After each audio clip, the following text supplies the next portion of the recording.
শিরায় জল জল আর তলায় কল, ঠিক আছে? এই সূত্র দিয়েই সব মনে রাখবে। নাকে নল দেখো, এই যে নল যেটা দেওয়া হয়েছে, নল দিয়ে কি আসতেছে? বাইল আসতেছে। তার মানে বাইল কোথায় থেকে আসে? হ্যাঁ, বাইল কোথায় থেকে আসে? বাইল বাইল কিভাবে আসে? অ্যানাটমি লিভারে তৈরি হচ্ছে, গলব্লাডারে যাচ্ছে, 10 টাইমস কনসেন্ট্রেটেড করে যখন খাচ্ছি, কন্ট্রাক্ট করে ডিওডেনামের অ্যাম্পুলা ভ্যাটার দিয়ে আমাদের গাটে চলে আসছে, তাই না? তাহলে গাটে ছেড়ে দিল, গাঁট দিয়ে আলটিমেটলি জেজুনাম হয়ে, আইলিয়াম হয়ে, লার্জ গাট হয়ে আস্তে আস্তে আস্তে আস্তে এটা বার হয়ে যাচ্ছে। কিন্তু যে রোগীর এনজি টিউব দিয়ে বাইল পাচ্ছি, তার মানে অ্যাটলিস্ট এতটুকু শিওর যে ডিওডেনামের ওপেনিং যেখানে second part of the duodenum ampulla Vater যেটা, ওর নিচে লার্জ গাটে অবস্ট্রাকশন, না হলে বাইল উপর দিয়ে আসতেছে কেন? ঠিক আছে, এতটুকু অন্তত তোমার এখান থেকে একটা সিগন্যাল দিয়ে দিলাম। হ্যাঁ, তাহলে এই একটা গেল। আর একটা হলো এই রোগীর ক্ষেত্রে ইন্টেস্টিনাল অবস্ট্রাকশন। এখানে ইন্টেস্টিনাল অবস্ট্রাকশন তোমার একটা হলো, প্রথমে ডেফিনেশন করবো। আগে লেখো তোমার পড়াটা কি, হ্যাঁ, তুমি কি পড়বা আগে এটা লেখো, মানে তোমার জন্য কি পড়া দরকার এটুকু আগে লেখো, হেডলাইন লেখো। ইন্টেস্টিনাল অবস্ট্রাকশনের ডেফিনেশন কি? 2 নম্বর টাইপ। টাইপের মধ্যে হলো ডাইনামিক অ্যান্ড অ্যাডাইনামিক। ডাইনামিক কোনটা? যেটা ব্যথা হবে। আর অ্যাডাইনামিক মানে পেইনলেস, ব্যথা নেই, এমনি পেট ফুলে আছে, ব্যথা নাই, ঠিক আছে, এরকম। তারপরে হলো অ্যাটিওলজি। অ্যাটিওলজি মানে কি? অ্যাটিওলজি মানে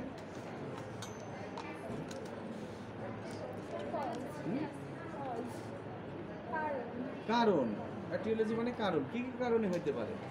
এক এক বয়সে এক এক। একটা বাচ্চা যদি আসে তার একরকম ঘটনা, হ্যাঁ, বড়দের ক্ষেত্রে একরকম। এই ধরনের বয়স্ক একটা রোগী, আগে একটা অপারেশন করা আছে, এর ইন্টেস্টিনাল অবস্ট্রাকশনের কারণ অনেক রকম হবে, ঠিক আছে? তাহলে এই জিনিসগুলো হলো অ্যাটিওলজি। এরপরে হলো কি কার্ডিনাল ফিচার্স। মানে কি কার্ডিনাল ফিচার? মানে এই মেয়ে এদিকে আসো। কার্ডিনাল ফিচার মানে কি? What do you mean by cardinal? প্রধান, মেইন, হ্যাঁ, main cardinal. Cardinal features of intestinal obstruction কি কি? 1 নম্বরে হলো অ্যাবডোমিনাল ডিস্টেনশন, পেট ফুলে ওঠে। 2 নম্বরে হলো পেইন, ঠিক আছে। 3 নম্বর হলো ভমিটিং, বমি হয়। আর 4 নম্বর হলো কনস্টিপেশন, হ্যাঁ, বাথরুম আটকে যায়, ঠিক আছে। এই কনস্টিপেশনের টাইপ আছে 2টা, একটা হলো অ্যাবসলিউট কনস্টিপেশন আর একটা রিলেটিভ কনস্টিপেশন। বোঝা গেছে কথা? রিলেটিভ কনস্টিপেশন কোনটা? যেটা ফ্ল্যাটাস যাচ্ছে, ফ্ল্যাটাস যাচ্ছে মানে বায়ু যাচ্ছে, বাথরুম হচ্ছে না, এটাকে বলা হয় রিলেটিভ কনস্টিপেশন। হ্যাঁ, আর অ্যাবসলিউট কনস্টিপেশন কোনটা? দুইটাই বন্ধ, বায়ু হয় না, বাথরুমও হয় না, পেট ফোলা, ব্যথা, বমি, এটা হলো অ্যাবসলিউট কনস্টিপেশন, ঠিক আছে। তাহলে এই কয়টা কার্ডিনাল ফিচার্স পরীক্ষায় ধরা হয়, ওই যে cardinal features of intestinal obstruction. এরপরে হলো ইন জেনারেল ফিচার্স। ফিচার্স বলতে বা ডায়াগনোসিস বলতে কি বলবে? রোগীর হিস্ট্রি নিবা, সিমটম কি শুনবা, সাইন কি, এগুলো বাবা। সাইনের মধ্যে কি কি দেখবা? রোগীর এক্সামিন যখন করবা তখন এই রোগীর আমরা কি কি আশা করি, কি কি দেখবো? হ্যাঁ, জেনারেল এক্সামিনেশনে এই রোগীর ডিহাইড্রেশন আছে কিনা, অ্যানিমিয়া আছে কিনা, ঠিক আছে, জন্ডিস টন্ডিস দেখতে পারেন, নো প্রবলেম। তো মেনলি এই ধরনের পেশেন্টের ডিহাইড্রেশনটা করবো। কোথায় দেখবো ডিহাইড্রেশন? দেখো, হ্যাঁ, কি ডিহাইড্রেশন দেখাও, এই রোগীর ডিহাইড্রেশনগুলো দেখাও কোথায় কোথায় আছে। পার্টিকুলার এই পেশেন্টের ক্ষেত্রে ডিহাইড্রেশনটা দেখে বলো কোন কোন জায়গায় দেখে। আসসালামু আলাইকুম, তো ফাইজিলেশন ম্যাথসে থার্ড ইয়ারের স্টুডেন্ট, প্র্যাকটিক্যালি কাজ করার জন্য আপনার কাছে একটু অনুমতি চাচ্ছি। এটা দেখতে জিভা বের করেন।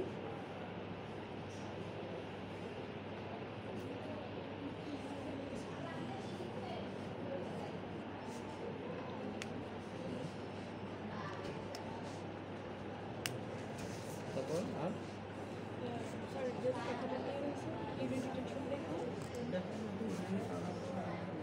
কালারটা দেখবো, আর দেখবো যে কতটুকু আসছে, প্রথম দিন আসছে। ডিহাইড্রেশন। আর আরেকটা এখানে কি দেখলাম? স্যার এই স্যার আমি ইংরেজিটা বলতে পারছি মানে এখানে ই হয়ে গেছে, গভীর হয়ে গেছে না, চোখটা বসে গেছে না, Sunken of the eye, সানকেন চোখ বসে যায়। চোখ বসে গেছে না। সিভিয়ার ডিহাইড্রেশন যখন হয় দেখবার চোখ গড়তেছে না, শানকেন অফ দ্য আই, হ্যাঁ ঠিক আছে। আর পাশাপাশি একটা অ্যানিমিয়া দেখতেছে, হ্যাঁ অ্যানিমিয়া যদি ডিহাইড্রেট পেশেন্ট হয় রোগী কিন্তু অ্যানিমিক লাগে না, মনে হয় কি অনেক রক্ত শরীরে। কী জন্য? কী জন্য? একটা শরবত, চিনির শরবত বললাম, করে কিছুক্ষণ রেখে দিলাম, রাখার পরে উপর থেকে যখন পানিটা ঢেলে ফেলবা, তারপরে নিচে চিনিটা এরকম বেশি ঘন দেখা যাবে না, ঠিক আছে। তো ঘটনা তাই, ডিহাইড্রেশন যখন হয় পানি বের হয়ে গেছে, হিমোগ্লোবিনগুলো এরকম পড়ে আসছে সেডিমেন্টে, হ্যাঁ এই জন্য মনে হয় কি অ্যানিমিয়া নয়, basically anaemia, this is called haemoconcentration, ঠিক আছে। তাহলে এই যে রোগীর দেখো জিহ্বা কিন্তু ডিহাইড্রেশন এবং ইউরিনারি আউটপুট দেখেই বোঝা যাচ্ছে রোগী ডিহাইড্রেটেড, হ্যাঁ ফ্লুইড ব্যালেন্স করতে হবে, ঠিক আছে। তাহলে এখন এই জিহ্বাই দেখে কি করে বুঝো? আবার বাড়িতে বাবা যেভাবে করেন বাবা, এই যে এখানে ব্যাঙের চামড়ার মতন দেখা যাবে, ড্রাই অ্যান্ড কোটেড টাং, টান।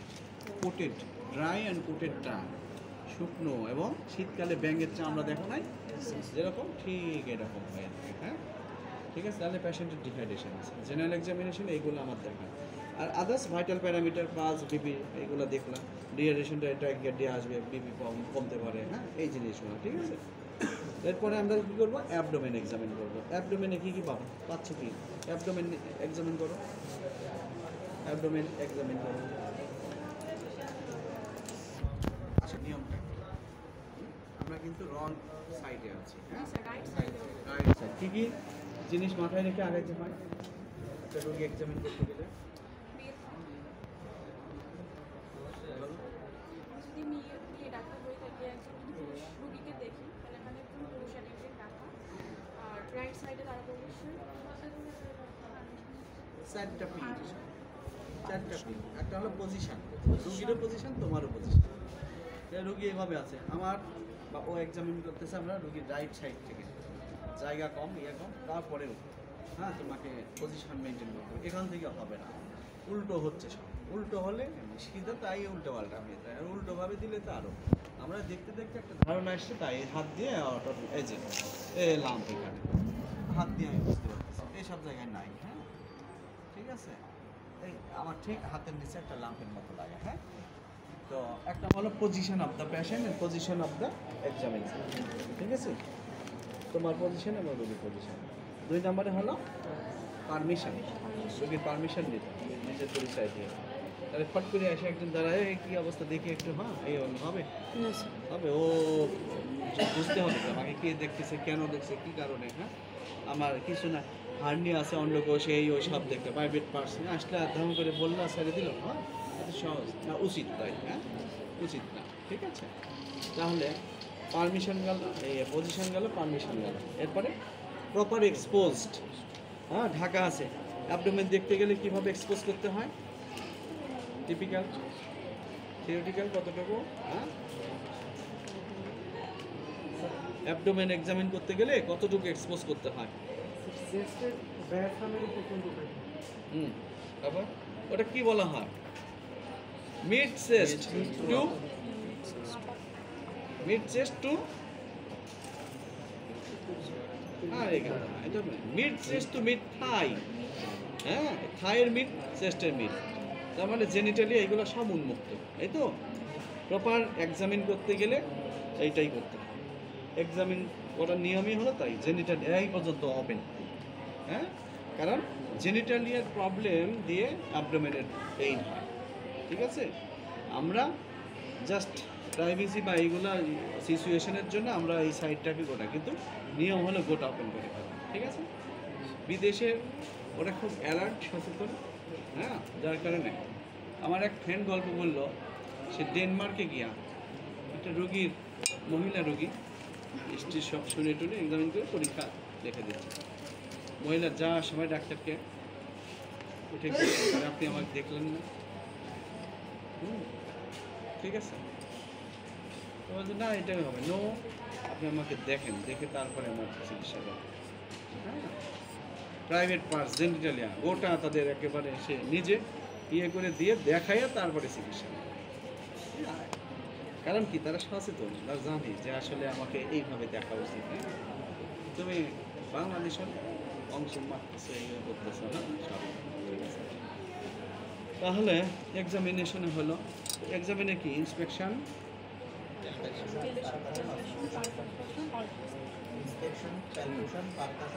পাসকালটেশন। তাহলে ইন্সপেকশনে কি কি দেখতেছে? ইন্সপেকশন মানে আরে বেটা অ্যাবডোমেনের ইন্সপেকশন, পালপেশন, পারখান, তুই চোখে চলে যাচ্ছিস কেন? ও ও চোখ দিয়ে যেটা দেখছি এটাই ইন্সপেকশন। ওকে, ভেরি গুড। তারপরে কি কি দেখতেছো ইন্সপেকশনে? এই রোগীর কি কি দেখা উচিত?